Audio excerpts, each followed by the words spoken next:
मैं अपनी फैमिली में सबसे ज्यादा अटैच अपने पापा से ही थी। This is Scheisenberg. Stories that fight, fall and rise again.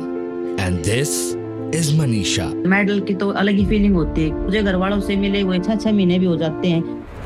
24 साल की हो गई, आप 25 की हो गई, अब गेम नहीं हो सकता। सुबह से लेके शाम तक जैसे एक स्पोर्ट्स पर्सन का डिसिप्लिन होता है, वो मैंने पूरा किया था।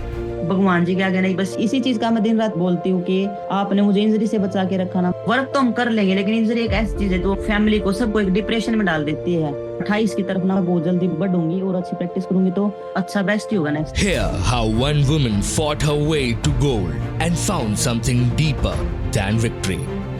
Episode 1, Manisha. Only on Scheisenberg. Manisha hi. सबसे पहले तो बहुत बहुत बधाइयाँ आपको। एशियन रेसलिंग चैम्पियनशिप में पहला गोल्ड मेडल जीतने का एहसास कैसा होता है? आप क्या फील कर रही हो, प्लीज बताओ हमको। अभी मैं सीनियर में आए हुए मुझे बहुत ही कम समय हुआ है, तो बहुत ही अच्छी फीलिंग होती है। मेडल की तो अलग ही फीलिंग होती है, क्योंकि उसी के लिए हम दिन रात मेहनत करते हैं, हमारे पेरेंट्स मेहनत करते हैं। लेकिन ना कई बार जैसे हम एंजॉय भी नहीं कर पाते हैं। जैसे अभी एशिया चैंपियनशिप में आए तो नेक्स्ट टारगेट पे हमारा तुरंत ध्यान चला जाता है। जैसे आज मेडल लिया, वो जैसे नेक्स्ट सुबह ये होता है कि प्रैक्टिस कर ले, नेक्स्ट कंपटीशन फिर से है। मनीषा, जब आप फाइनल मैच के लिए मैट पर उतरी थी तो आपके दिमाग में क्या चल रहा था? आपने इतना लंबा सफर तय किया, इस पूरी जर्नी में आपने अपने माइंड को किस तरह से स्टेबल रखा? क्या कह रही थी कॉन्स्टेंटली अपने आप को? सुबह वेट हुआ था तो जैसे सुबह से मुझे पॉजिटिव वाइब्स आ रही थी। जैसे दिन अच्छा होना स्टार्ट हो जाता है तो थोड़ा बॉडी भी अच्छा फील कर रही थी कि अच्छी रिकवरी है, अच्छा माइंड सेट है। तो रेसलिंग वाले दिन जैसे हमारी कुश्ती हो ना, अगर उस दिन हमारा मूड अच्छा है ना, तो बॉडी अच्छी और मूड अच्छा है तो हम बहुत अच्छे तरीके से मैच को निकाल लेते हैं। जैसे कई बार ये हम वेट लॉस करते हैं, हमारे लिए सबसे बड़ा चैलेंज होता है वेट लॉस करना, और उस टाइम पे माइंड को कंट्रोल करना बहुत बड़ी बात हो जाती है, क्योंकि कुश्ती भी लड़नी है, रिकवरी भी करनी है, ये भी देखना कि नेक्स्ट कुश्ती किसके साथ है, क्योंकि हमारा गेम ऐसा है कि पुल के हिसाब से ही मारते हैं। तो उस दिन यही चल रहा था कि अपना बेस्ट देना है, जितनी प्रैक्टिस करेगी बस बेस्ट ही देना है। जिस चीज पे पिछले काफी समय से काम कर रखा वही करना, उससे ज्यादा एक्स्ट्रा कुछ करना ही नहीं है। पिछले कुछ टूर्नामेंट्स में आपने 3 ब्रॉन्ज मेडल जीते, लेकिन इस बार आप गोल्ड ले आई। तो क्या इस बार कोई अलग मोटिवेशन था या फिर ट्रेनिंग में कुछ ऐसा चेंज किया जो आपको गोल्ड तक ले आया? जैसे पहले मेरे 3 सीनियर एशिया चैंपियनशिप में मेडल थे कंटिन्यू, 22, 23, 24। तो जैसे अभी लास्ट जो वर्ल्ड चैंपियनशिप गई थी ना 2024 की, तो वो ना मेरे लिए मतलब काफी टफ समय था, क्योंकि हर चीज पे काम करना सुबह से लेके शाम तक, जैसे एक स्पोर्ट्स पर्सन का डिसिप्लिन होता है, वो मैंने पूरा किया था। तो वर्ल्ड चैंपियनशिप में मैंने काफी सारी गलतियां की थी, उन पे आके काम किया। और जैसे कंपटीशन हम खेलते रहते हैं तो कंपटीशन से हम सीखते हैं कि क्या गलती कर रहे हैं। तो अब की बार काफी कुछ काम करवाया था कोच ने भी, थोड़ा डाइट में भी चेंज किया था, माइंड पे भी काम किया था कि जैसे कंटिन्यू कैसे ध्यान रखना हर चीज का। तो अब की बार काफी सारी तैयारी एक साथ की थी। शायद ही ये जो 3 साल 4 साल से प्रोसीजर चल रहा था, शायद ही अब आया है वो। मनीषा, जब आप देश के लिए इतने बड़े लेवल पर खेलती है जैसे एशियन चैंपियनशिप, तो प्रेशर और एक्सपेक्टेशंस काफ़ी होती है, राइट? तो क्या आपने वो फील किया था उस टाइम पे और आपने कैसे उसे डील किया? मैं प्रेशर तो नहीं लेती कभी भी, क्योंकि मुझे पसंद है ये चीज करना। मेरा ये होता है कि अपना बेस्ट दे, बस जो देगा भगवान वो भगवान के हाथ में है। मनीषा, अगर मैं आपकी पर्सनल लाइफ की बात करूं तो आपके सफ़र का सबसे मुश्किल हिस्सा, सबसे ज़्यादा चैलेंजिंग पार्ट कौन सा रहा और आपने उसे कैसे ओवरकम किया, कैसे पार किया उसने? मेरे लिए मेरी लाइफ का सबसे चैलेंज हिस्सा तो यही था कि मेरे फादर साहब एक्सपायर हुए थे। वही मेरे लिए मतलब सबसे लाइफ का ऐसे सबसे बड़ा चैलेंज था, क्योंकि मैं अपनी फैमिली में सबसे ज्यादा अटैच अपने पापा से ही थी, तो वो काफी खराब समय था। मनीषा, मैं जानती हूँ कि गोल्ड मेडल तक की ये जो जर्नी होती है वो इजी नहीं होती। अगर आप कंफर्टेबल हो तो क्या आप बता सकती है कि इस मोमेंट तक पहुँचने के लिए आपने या आपके परिवार ने ऐसे कौन से बलिदान दिए या किन किन चीज़ों में आपको कॉम्प्रोमाइज़ करना पड़ा इस मोमेंट तक पहुँचने के लिए, जो शायद ज़्यादा लोगों को नहीं पता?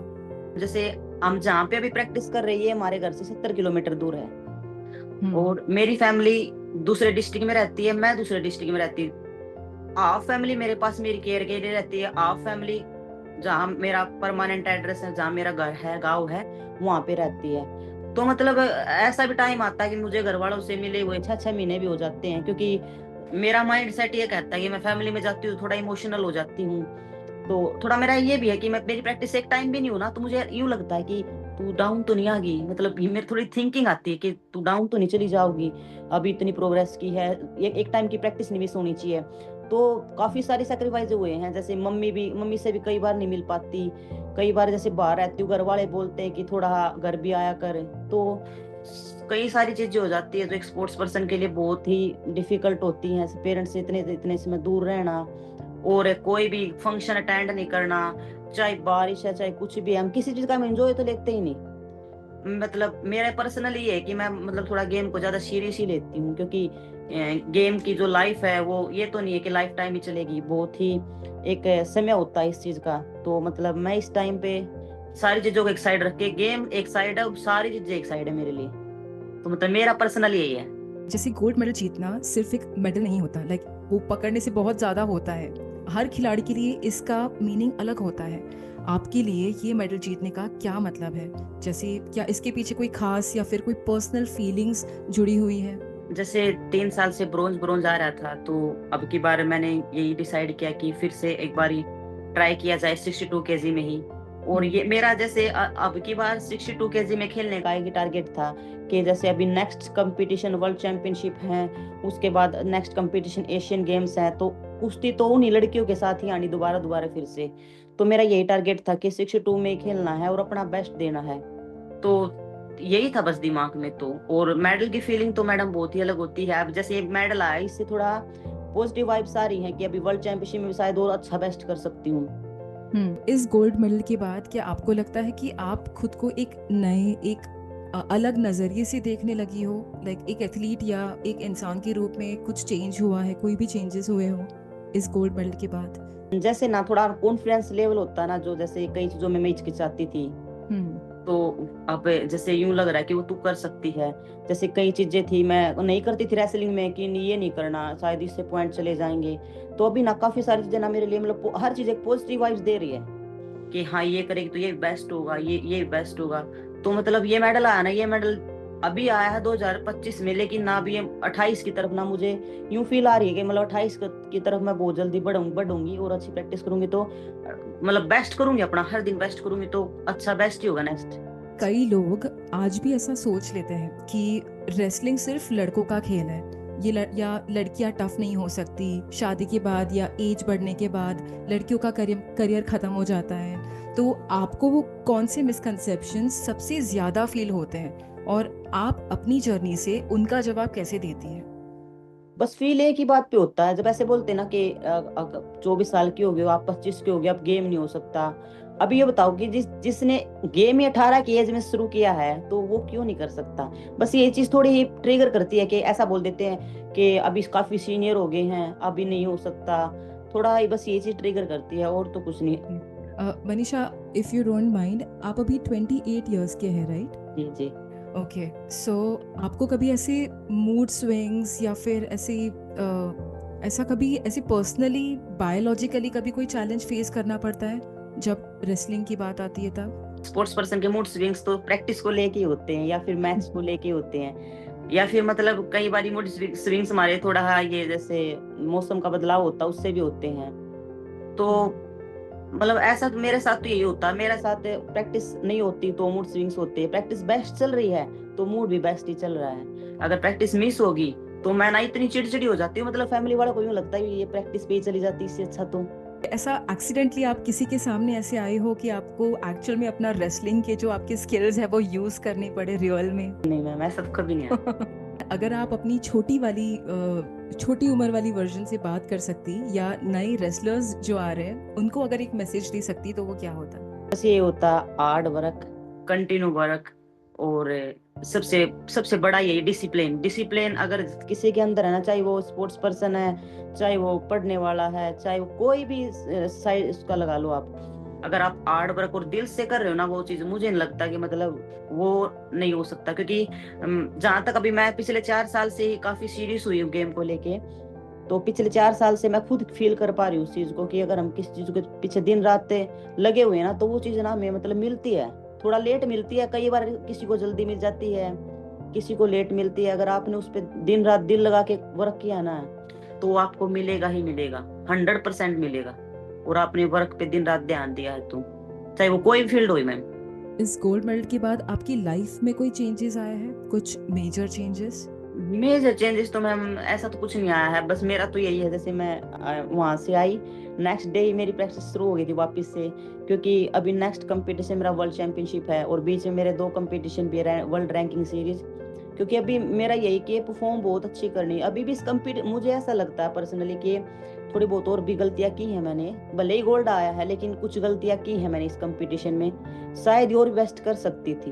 आप इस गलतियों के बारे में बताना चाहेगी कि शायद कोई नया रेसलर्स हो वो सेम चीज रिपीट ना करे?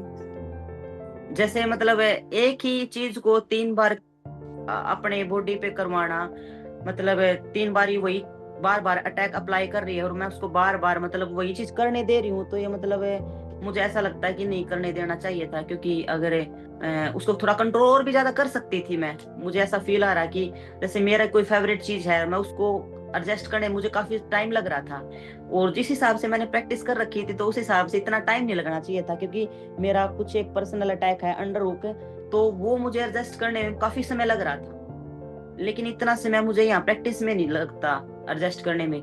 तो वहां ना मतलब वो चीज बार बार एडजस्ट कर लेकिन एडजस्ट नहीं हो रही थी, तो शायद ही वो बहुत बड़ी गलती थी। तो बस यही।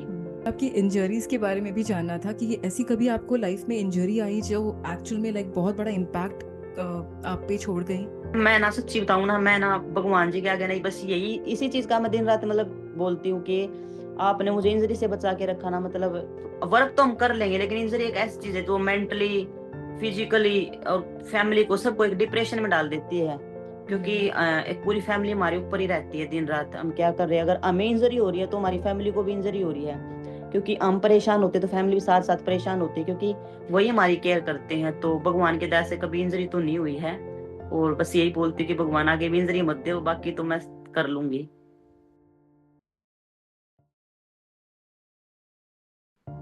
रेसलिंग मेरे लिए खेल से ज्यादा है और इसको मैं जीना चाहती हूँ, जब तक मैं खेलूंगी इसको मैं अपने दिल से ही करना चाहती हूँ।